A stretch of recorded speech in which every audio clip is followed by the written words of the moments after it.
Our skills have advanced and developed a lot since the production of our preliminary task. With the preliminary task, the techniques and camera angles had already looked reasonably professional. This is due to some previous experience in making a production from our GCSE examination.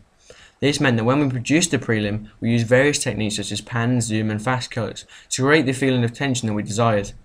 We also used the Mission Impossible theme tune, which gave the prelim some added tension and pace. We took these techniques into consideration during the creation of our actual production for our AS level media. This means that we had some background knowledge to use in the production. The first thing we set out to do was to create the tension we had done in the prelim. But this time, instead of creating tension through pace, we switched it round and actually did the opposite. We slowed down our production to create a sense of eeriness and mystery.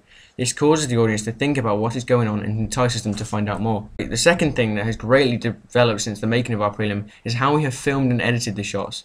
This was done by us reviewing what we had done in the prelim to see what worked well and what didn't in terms of shots used. During the production of our prelim, we used different equipment from that used in the production.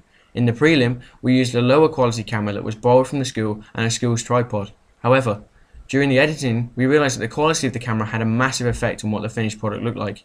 This forced us to want to use a better quality camera in order to have pristine footage that would look good when they finally finished. However, this confronted with another problem: how to use the camera and how to get the footage off, as we were unfamiliar with how it all worked. We also learned how to operate the tripod a lot better to give us a much smoother and stable shots. For example, in the prelim we used a pan in one or two places. However, they're a bit jumpy and not as smooth as we liked.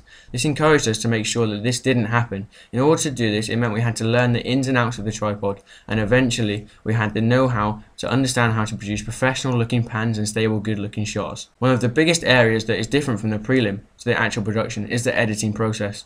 The main factor for the difference is that we used a completely different edition of the software. So in the prelim we used Final Cut Pro 7, whereas in the production we used the greatly updated version, Final Cut Pro X or 10.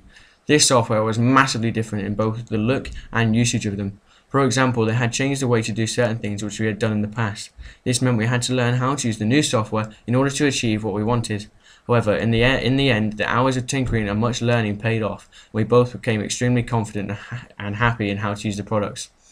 This meant that when we came to producing our production, we were a lot more confident in how to produce a good looking media production.